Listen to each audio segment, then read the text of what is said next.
What is the worst pain that you've ever been in your life?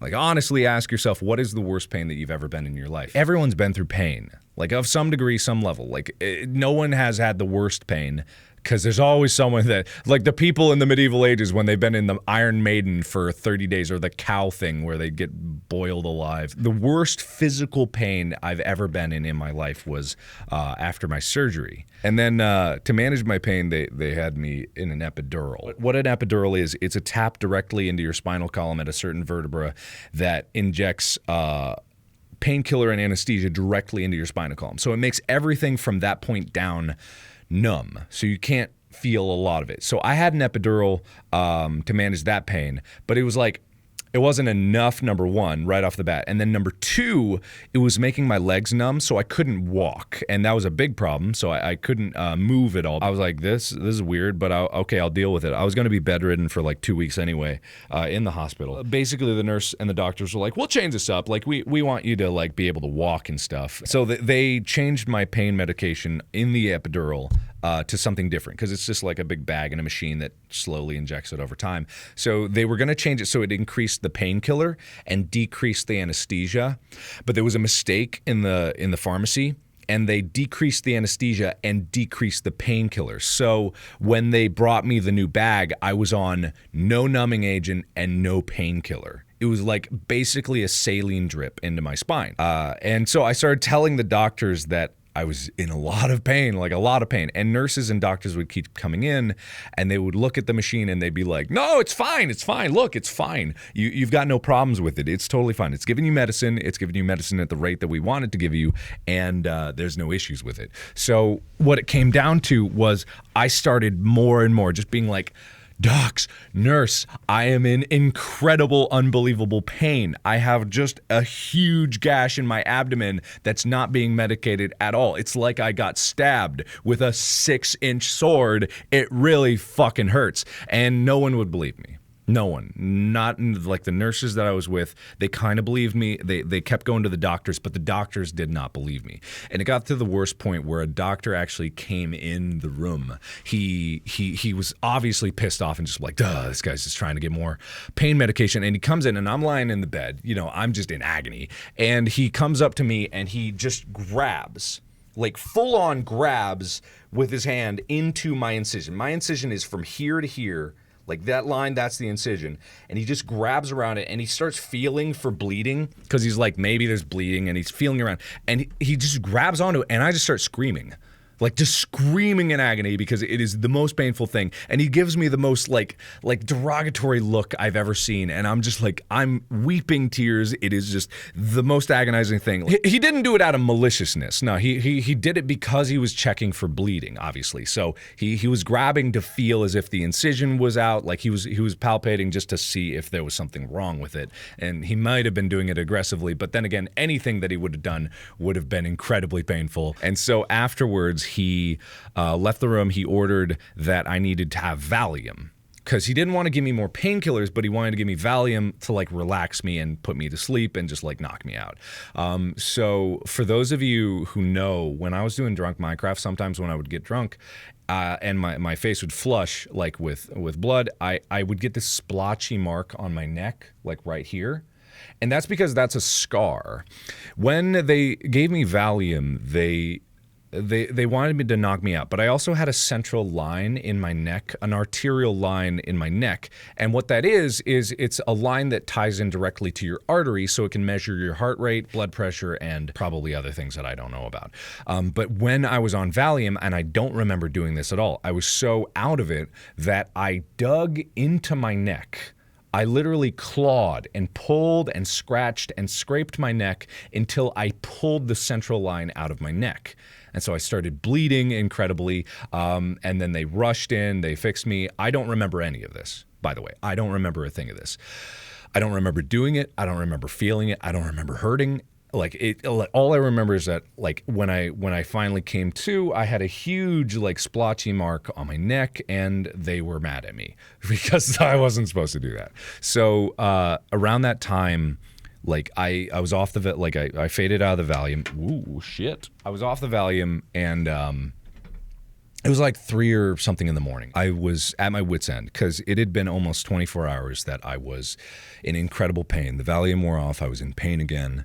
And it was just like this never-ending nightmare of pain. No one believed me. I was in the worst pain I've ever felt in my life, and no one believed me, which like my family were like berating the doctor. My mom, you guys have seen my mom. My mom was so mad. Like because she was a nurse. Like she's a nurse and she knows this shit. So she's just like constantly just like, this is wrong, this is wrong, this is wrong, this is wrong, something's wrong, please, please, please. So it was like 4 a.m. and this nurse came in and I called the nurse again because the Valium wore off and I was just like, please, I'm in so much pain. Like I was crying tears. I was begging. I had nothing left. I just wanted something, some reprieve, someone to believe me. And I was crying and I remember I looked over to her and I said to her, I don't want to die. Like, I think I'm going to die. I think I'm dying. Like, this feels like I'm dying. And, I remember, like, I was crying. And even this nurse was broken up about this. Like, this nurse was literally crying. And it's just because the doctors didn't want to give me anything else. And it wasn't until around morning when the shifts changed and a new doctor came in that the pharmacy realized that there was a mistake. The pharmacy said, like a doctor actually checked the prescription itself with the pharmacy, and the pharmacy was like, oh, we dropped the anesthesia and the painkiller, because I think it was when they were going to get a new bag. Like they were going to get a new bag of medicine and it was supposed to be changed out. And then they were like, oh, shit. Oh, fuck. Oh, fuck. And so after that, it was an immediate shift in tone, like work ethic, everything changed after that. Just to put it in perspective of how drastically it changed, they skipped out, they completely forgot about the epidural, and they just went straight to giving me Dilaudid. Now, Dilaudid is also known as hydromorphone. It is a substance, a derivative of morphine that is 10 times stronger than morphine. And they gave me Dilaudid every hour on the hour to manage my pain. That is how much painkiller I needed. And that's how much painkiller I would have gone without. And it was better after that. It was better after that. Yeah, it was much better after that. Being on Dilaudid was very, very, very much better. And so it was, from then on, it was like this weird fugue state of being like, I was just through hell for 24 hours. I was through hell, and I was in this weird moment where I realized that was rock bottom. Yeah, that was rock bottom for me. And so when I had that realization that was rock bottom, it was kind of freeing. I realized like I had been through pain, unbelievable pain that I'd never experienced before in my entire existence, and yet I was still there. And I was fine, and I was going to be fine. Like I was through it, and I was gonna be fine. And like I know that a lot of people are like, you should have sued, or my mom, my friends, my family, they were like, you should have sued. Like I could have, and I had every legitimate reason to do that, but even then, I was just like, I don't want to. You know what I mean? Like I don't want that to be the defining thing about my life. I don't want that to be my takeaway from it. I didn't want anger and revenge to be my takeaway from that pained experience. Like it's not something that I wanted to blame anyone about. I didn't want to blame myself. I didn't want to blame any of the doctors. Like I didn't want to place fault on it. That wasn't my priority. My priority was, after that, I had this like clear intention that I needed to do something with my life. I needed to make myself better. I needed to take control in some way, shape, or form, because I knew that life was always going to throw me curveballs and always going to knock me down and always going to put me through pain. And I probably was going to be in more pain at some point in my life that was even worse. And like there have been many people that have been through worse pain than that. And I have to keep that in perspective to the goals that I have to try to improve myself, because I only have control over my own life. And even that is up to debate. Like it's something where I saw potential roads of where I could have been. I saw different paths that my life could have taken, and I saw different ways that I could have lived my life. And I chose the one that allowed me to feel proud of who I was as a person, that led me to the road where I could believe that I had some semblance of control of my own destiny. Like forgetting the things that aren't in my control, not worrying about the things that happened in the past that knocked me down, and moving forward and always keeping my eyes on the horizon to know that I can improve myself until eventually I die. It was very freeing. Because I've been through pain before. I've been through a lot of pain before. I like as a kid, you guys probably know, I had a jumping off the top of the stairs contest with my brother, and I cracked my head open, my thick skull. I cracked my head open and it split and bled so much that it filled like a whole bath towel with blood. My dad was like, "You're dying!" And I'm like, "Oh, no, I can't, I feel woozy." Like it was one of those situations. But I don't remember that being overly painful. I just got stitches, and I remember being in the doctor's office, and my dad told me about this. I put the like they had this little like gown thing, but it had like a front bib, so I turned it around and I wore it as a cape, and I was just like, I'm a superhero. Like it was just, I was 8 years old at the time, but I was on the doctor's table. I was like, I'm a superhero, Dad, and like he really remembered that very fondly about me, and he was just like, man, he's pretty tough, and I was like, yeah, I'm pretty tough, and so like I don't take away anything negative about that experience, or I don't even remember me as a kid taking anything negative from that experience, and like when I broke my arm later on, I was about maybe 13 or 12 at the time. Maybe I was a little younger, like 12 or 11. Let's say 11. I broke my arm. I was with my brother, and we were playing a how far out the monkey bars can you jump contest. And I was going to win, but I went out too far, and I fell. And so I broke my arm, and I broke both bones in this arm. And it was like a stair step. Like my arm went here and then my hand was up here. So it was just this weird like thing. So I remember getting up from the ground, and I don't remember being in a lot of pain. I remember it hurt. Obviously, I was like, something's wrong with my arm. And so I don't even know why I did it, but my first instinct was just to like, that's not right. I know what it's supposed to look like, so I'm gonna fix it. So I grabbed the broken bone and I set it back into place. And then it started hurting. That's when it started hurting. So I was like, oh, Thomas, it hurts real bad. It hurts real bad. So like that's when it hurt. It was like that sickening pain where you feel like you're gonna vomit. Like it was like that was the earliest moment in my life when I was like, that fucking hurt real bad. Apparently I did a good job, because after that, like my dad took me to the hospital, and the doctor said, hey, you did a pretty good job. You almost got it perfect. You almost got it right. It's just a little off. Here, I'll fix that for you. And then he immediately broke my arm again to reset it back into place. And I went, why didn't I do it perfect? And that's why I'm a perfectionist. But I don't remember any negative takeaways about that. Like I remember afterwards, we went back home. It was when we were living in a very small place, a downsize from our childhood home, because my mom and dad got divorced, and we had to move. Obviously, we couldn't like finance a house anymore, and so we moved into this small town home. It wasn't bad in any way, shape, or form, but I remember going there. It was one of the first times we were there. It was like within the first month or two, and I was in my bed, and like, the doctor wrote us a prescription, but most pharmacies were closed. Like there wasn't really a 24-hour pharmacy in the area. And like I told my dad that I was like, I'm fine. You don't have to go. I can wait until morning. Like I can sleep for this.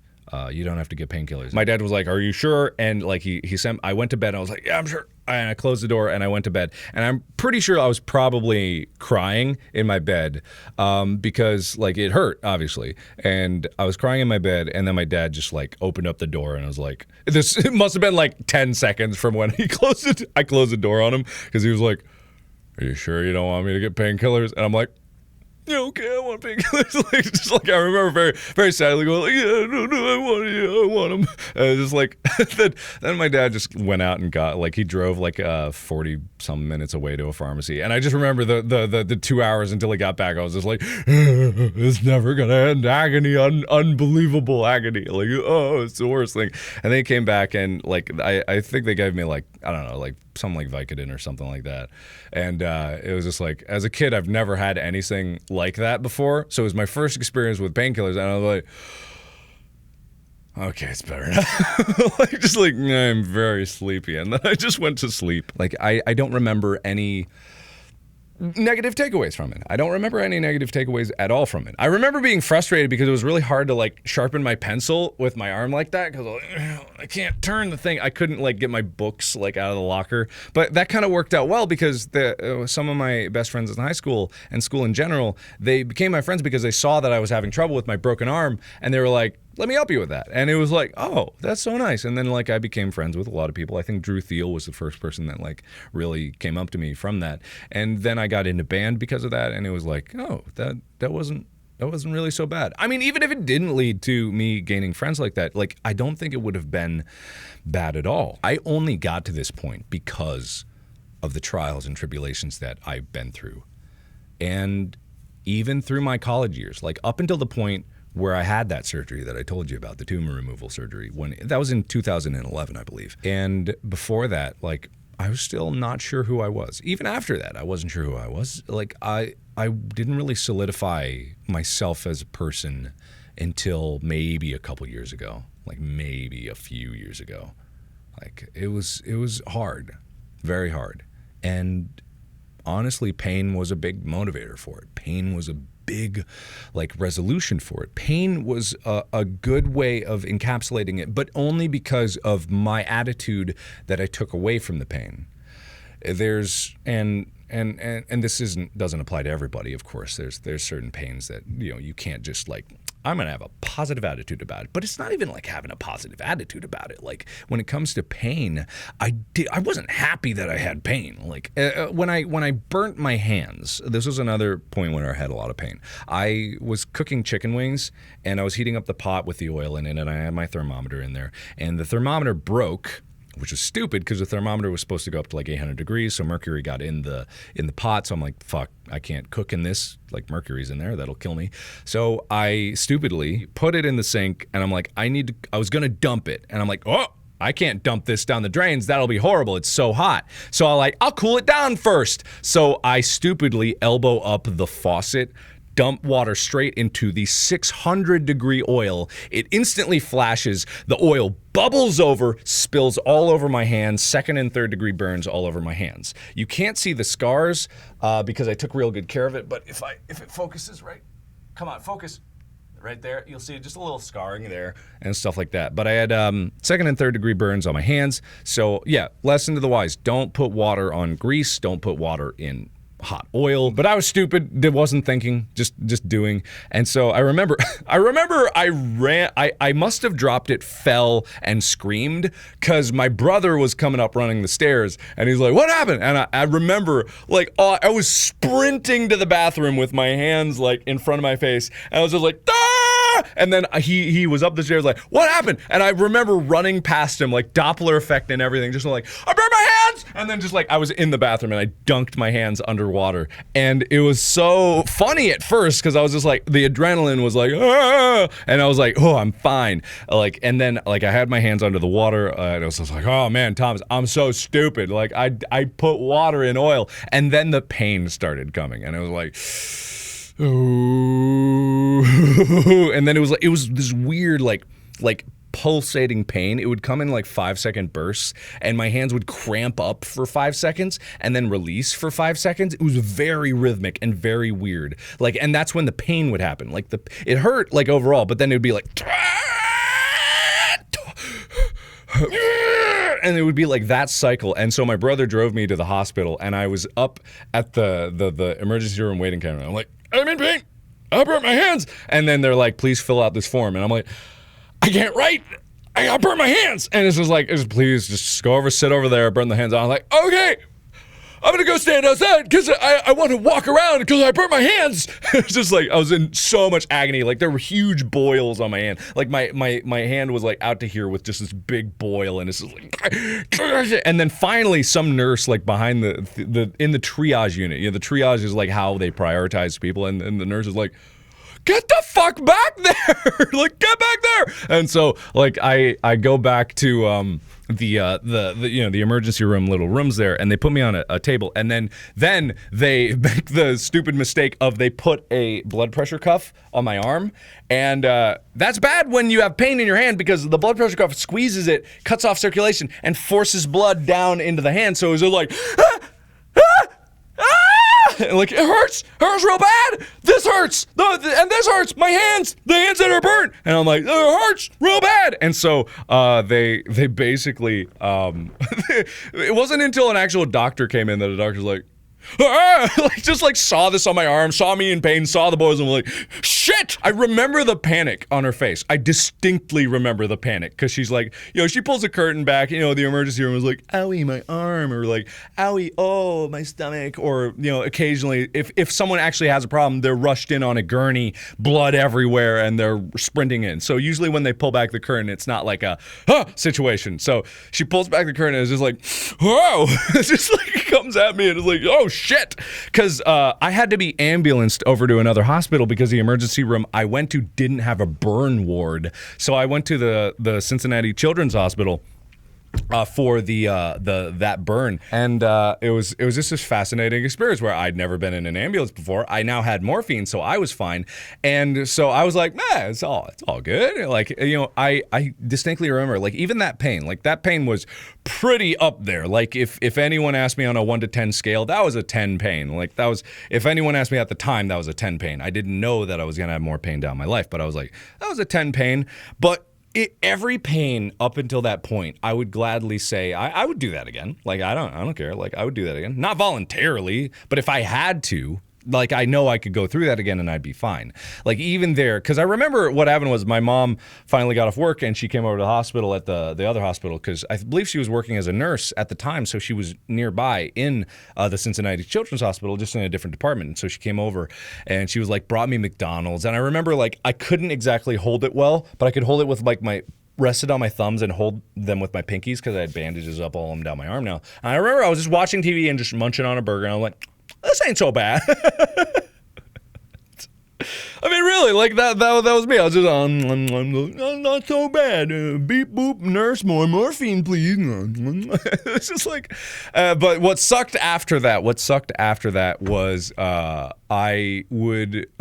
they sent me home. Obviously, I had to go home. It's not like I needed to rest in the hospital. They kept me 2 days there, just in case. They sent me home with a big old batch of, like, a big tub of bacitracin, which is basically Neosporin. And every day, I had to change out my bandages twice a day. And they said it was very important that I change my bandages twice a day for the healing process, or else, like, it would be heavily scarred, disfigured, and stuff like that. And I was like, fuck that shit. I don't want disfigured hands, so I'm gonna do this every fucking day. So I did, and that hurt like a bitch, because when you're healing from a burn wound, like, it's very important to keep it, like, clean, moist, and well bandaged. So, you don't want air getting in there. You don't want anything like that. So I would have to rip the bandages off, because the bandages would cling to the newly formed skin. So every single day, twice a day, I would have to rip the skin off of my entire palm on both hands, like this entire section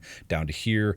There was some burns up here. I would rip the bandage off and hope that the skin wouldn't rip with it, and it was like a 50-50 shot of whether it was or was not going to happen. So I'd rip it off.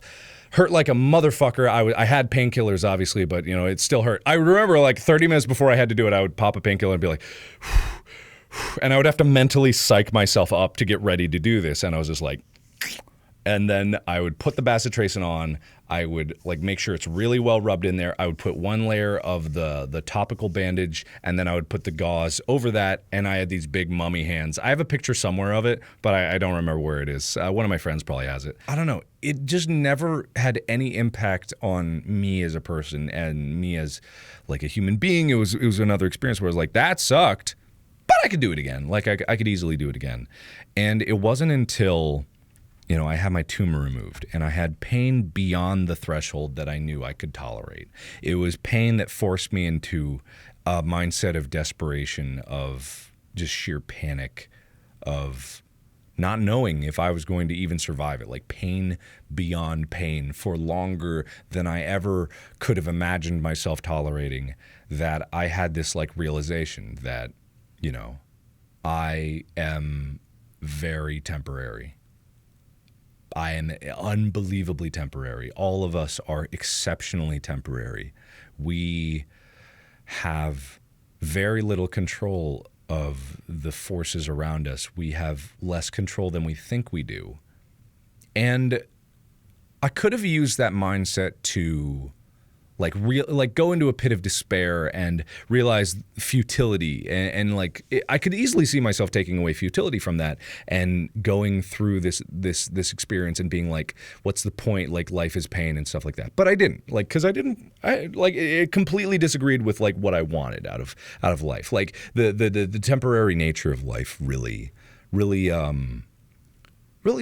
kind of freeing. It wasn't a bad thought. It wasn't negative at all. It was a good thought. I think it was a good thought, because if everything was temporary, then I only have a limited amount of time to make a difference in the world. I only have a limited amount of time to make a difference in myself. I only have so much time to be the person that I want to be. I only have so much time to do the things that I want to do.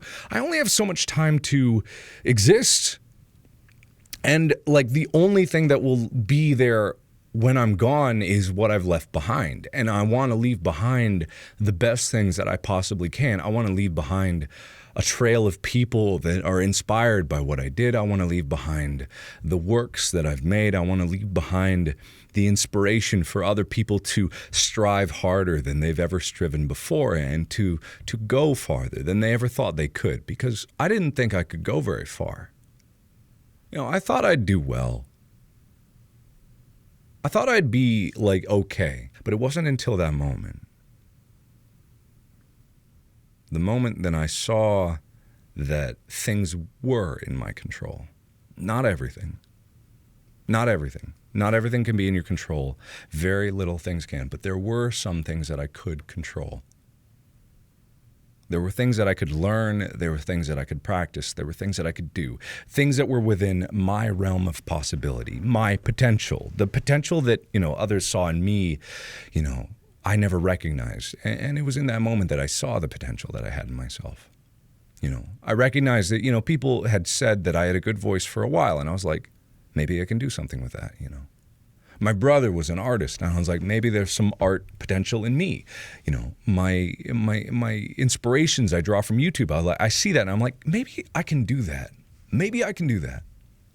And it's just like those simple ideas, that simple change of mindset. Even then, I didn't realize what it was, and I didn't realize where it was going to lead me. All I realized was that, like, maybe I can do something.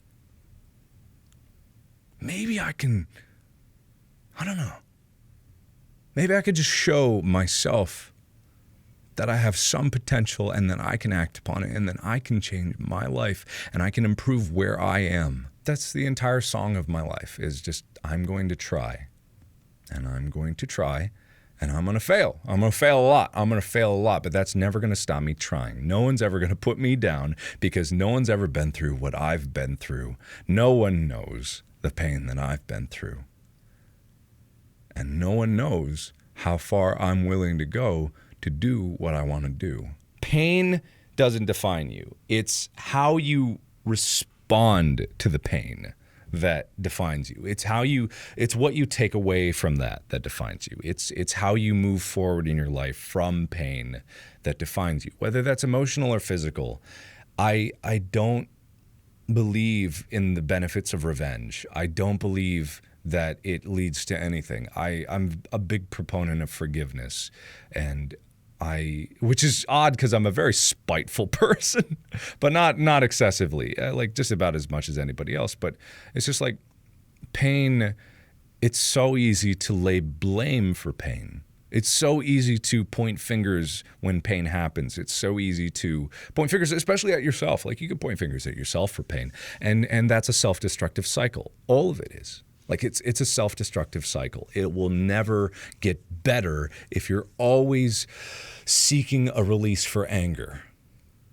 If anger is your only release for pain, then anger is all that you'll have. It's like a muscle that you train. You'll only ever have more of what you put out from it. Like, you have more control over it than you think. There are some things that you don't have control over, obviously. Like, I'm not saying depression is just something that you can control. I would never say that. But there are, like, takeaways that you can bring out of it. You don't even have to be positive about it, because I sure as shit wasn't positive when I was coming out of those surgery. I was fucking angry. I was fucking pissed off, but I wasn't pissed off at any one person. I wasn't pissed off at life. I wasn't pissed off at, like, things. I was pissed off that I didn't take chances.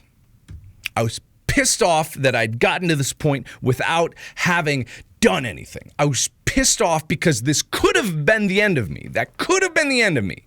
You know, I'm not saying don't come out of pain all smiling like, yes, and more, please. Like, don't do that. That's fucking stupid. Come out of it with a rationalization that you don't need to point fingers. All you need to do is take the steps forward that push you to what you want. Never let anything be taken for granted. Don't let any moment get away from you. Don't let a single second get away from you. Because I was nothing. In my eyes, I was nothing. I was just an average, like everybody. Like I had potential, didn't act upon it. I was the sob story of wasted potential, you know. And a lot of people, you know, can relate to that in some way, but I was okay with that. And a lot of people can be okay with that, and that's fine. But if you just take a moment to try, and you take a moment to go just a little bit farther, like absolutely anything's possible. Yeah, no one is ever nothing. I thought I was nothing. I know nothing.